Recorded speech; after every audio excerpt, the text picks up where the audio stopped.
नमः शिवाय मित्र। नमस्कार मित्रों, आज हम आपके बीच में एक नया विषय लेकर के आए हैं। विषय यह है कि हम आजकल आदमी भाग दौड़ की ज़िंदगी में जी रहा है और उसको नई परेशानियां आ जाती हैं, नई समस्या आकर के खड़ी हो जाती हैं। अगर हम कोई व्यापार करते हैं तो उसमें कंपटीशन इतना बहुत ज़्यादा बढ़ जाता है कि वो चलना मुश्किल हो जाता है।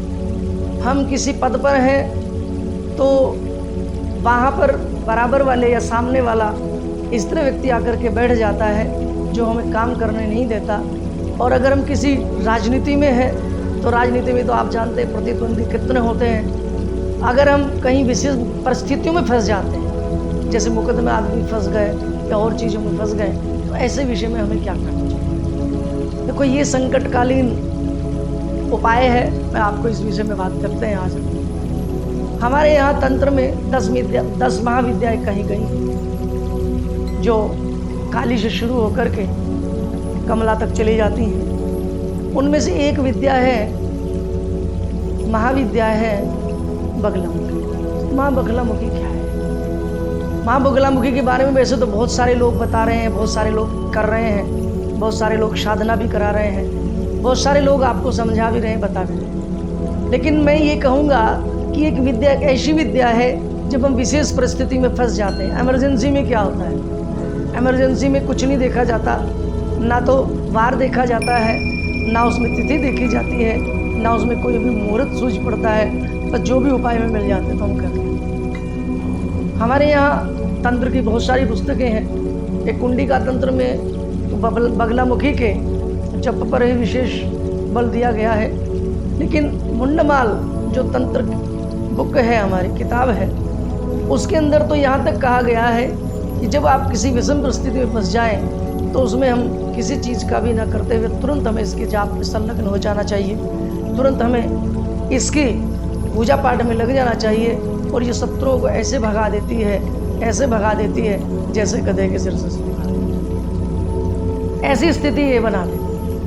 क्योंकि मान लीजिएगा हम मुकदमे में फंस गए या हम किसी ऐसी स्थिति में चले गए कि जहाँ ये सब कुछ करना संभव नहीं, तो आपसे संभव नहीं हो पा रहा है तो आप किसी योग्य ब्राह्मण से बगलामुखी का जाप कराएं। और उनको कराने के बाद आप देखेंगे कि आपके जो मुकदमे हैं वो फटाफट आपके निपटने चालू हो जाते हैं। इसके साथ साथ अगर आप किसी चुनाव में, इलेक्शंस आदि में आप खड़े हैं, आपके बहुत सारे प्रतिद्वंदी हैं, और अगर आप किसी अच्छे योग्य ब्राह्मण का आश्रय लेकर के आप बगलामुखी का जब ध्यान और इसका पूर्ण अनुष्ठान अगर आप कराते हैं तो निश्चित रूप से आपको उसमें सफलता प्राप्त हो जाती है। या ऐसी विषम परिस्थितियाँ बन गई कि जहाँ चारों ओर से शत्रुओं ने आपको घेर लिया है, उससे निकलने का एकमात्र उपाय यही है बगलामुखी। बगलामुखी क्या है? आप अगर इसके मंत्र पर गौर करें, बहुत सारे मेरे भाई हमारे जो विद्वान लोग हैं, बहुत सारे साधक इसके हुए हैं जो अलग अलग तरीके से, अलग अलग प्रकार से इसकी साधनाओं को करते और कराते हैं। लेकिन मैं सर्वसाधारण के लिए बता रहा हूँ। बगलामुखी क्या कहती है? मंत्र कहता है ओम ह्रीं बगलामुखी सर्वदुष्टानाम वाचम मुखम पदम स्तंभ है जिव्याकील है बुद्धि विनाशाय। सबसे पहला है कि हे बगलामुखी देवी, आप जो भी हैं सर्वदुष्टा नाम, यहाँ लिखा है सब दुष्टों का। तो जो भी आपका कोई एक शत्रु है या जिससे आप बहुत ज़्यादा परेशान हैं, जो आपको कष्ट दे रहा है, वो चाहे प्रतिद्वंदी है या मुकदमे में है या अन्य किसी चीज़ों में, सर्व की जगह आप उसका यहाँ पर नाम, तत्काल लाभ आपको मिलेगा। सर्व की जगह उसका नाम लिखना, सर्वदुष्टानाम, जो जिसका भी अमुक नाम आप करके उसमें लिख देना और उसको जाप करना।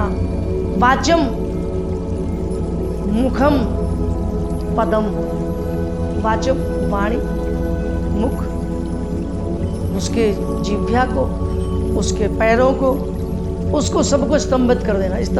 स्तंभन का मतलब होता है उसको रोक देना। जो शत्रु हमारी तरफ बढ़ रहा है, जो हमारे कार्य में बाधा दे रहा है, जो हमारी चीज़ों को गलत कर रहा है या हमारे कार्यों में व्यवधान पैदा कर रहा है, उनको स्तंभित करने का काम, स्तंभन करने का काम माँ बगलामुखी। इसके लिए साधना क्या है? साधना में आप जानते ही हैं, बगलामुखी की साधना रात्रि 10 बजे से लेकर के, कुछ विद्वानों का मत है कि सुबह 5 बजे तक की जाती है, कुछ विद्वानों का मत है कि रात्रि 8 बजे से लेकर रात्रि 12 बजे तक की जाती है। तो अलग अलग विद्वानों का अलग अलग मत है, मैं उसमें नहीं जाना चाहता, सब अपने हिसाब से सही करते हैं। तो मेरा जहाँ तक मानना है कि रात्रि में सूर्यास्त होने के बाद और सूर्यास्त होने से पहले आप कभी भी इसकी पूजा पाठ इत्यादि कर सकते हैं। शर्त यही है कि आपके मनोभाव अच्छी हों, आपकी श्रद्धा हो, आपकी भक्ति हो, और जो विधि इसकी बताई गई है, विधि पीले कपड़े आपको चाहिए, पीला आसन आपको चाहिए, पीले फल आपको चाहिए, पीले फूल चाहिए, दीपक में घी भी आपको पीला ही चाहिए, हर चीज़ आपकी पीली होनी चाहिए, यहाँ तक कि आपका आसन भी पीला हो, और माला भी हल्दी की, पीले रंग की माला, हल्दी की माला से आप इसका जप करेंगे तो निश्चित रूप से आपको इसका लाभ तुरंत मिल जाता है। उधर आपने जब पूरा किया और उधर आपको इसका फल मिला।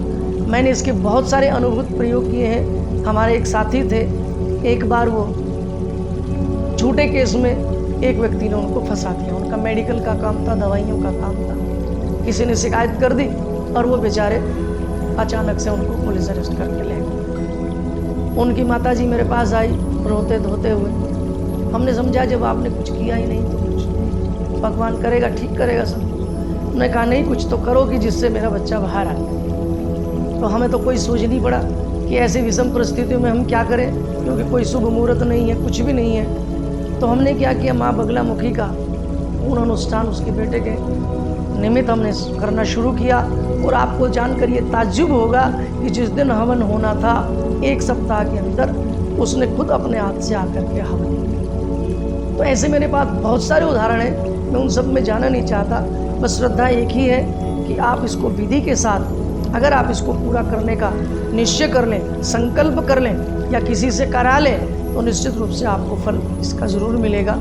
और इसके लिए आप हमसे कुछ और अधिक जानना चाहते हैं या इसका अनुष्ठान इत्यादि आप हमसे कराना चाहते हैं तो आप हमारे व्हाट्सएप नंबर पर संपर्क कर सकते हैं और निश्चित रूप से आपको इसका लाभ मिलेगा। इसके साथ ज़रूरी ये है कि जब हम जाप करें, जाप करने के साथ साथ एक यंत्र का निर्माण किया जाता है। बाजार में बने बनाए भी मिलते हैं, लेकिन बने बनाए में क्या है कि उसमें जैसे मैंने कहा कि मंत्र में सर्व है कि सर्वदुष्टाना, तो वहाँ भी ये समझो उसमें कोई नाम नहीं है। तो जब यंत्र का निर्माण किया जाता है तो उसमें जो हमारा शत्रु होता है, शत्रु का नाम रख करके उस यंत्र का निर्माण किया जाता है। और उस यंत्र के सामने बैठ करके जब उस मंत्र को किया जाता है, पूर्ण अनुष्ठान को किया जाता है, उसके बाद वो आपका यंत्र अभिमंत्रित हो जाता है। और फिर जब आप कभी कचहरी जाते हैं, कोर्ट में जाते हैं या शत्रु के सामने जाने का मौका मिलता है, उस यंत्र को आप साथ में लेकर के जाएं, उस यंत्र को जेब में रख करके ले जाएं, तो निश्चित रूप से वो स्तंभित हो जाएगा और आपके बारे में वो बोल नहीं पाएगा। उसकी जिह्वा कील देगी माता बगलामुखी, उसके पैरों को स्तंभित कर देगी, रोक देगी, वो आपकी तरफ बढ़ नहीं पाएगा और उसकी वाणी को विराम दे देगी। निश्चित रूप से मान के चलिए। तो बात है सिर्फ श्रद्धा की, विश्वास की और पूर्ण तरीके से, सही तरीके से सही अनुष्ठान को करने की। जिस दिन आपने ये कर लिया तो निश्चित मान के चलिए आपका संपूर्ण कार्य पूर्ण रूप से हो जाएगा। इसी के साथ मैं आप सभी से विदा चाहता हूँ और सभी से प्रार्थना करता हूँ हमारे इस चैनल को लाइक करें, सब्सक्राइब करें और शेयर करें। और किसी तरह का कोई भी अनुष्ठान बगलामुखी से संबंधित हो तो आप हमसे जरूर संपर्क करें और निश्चित रूप से आपको तुरंत लाभ इसका मिलता हुआ चला जाएगा। धन्यवाद।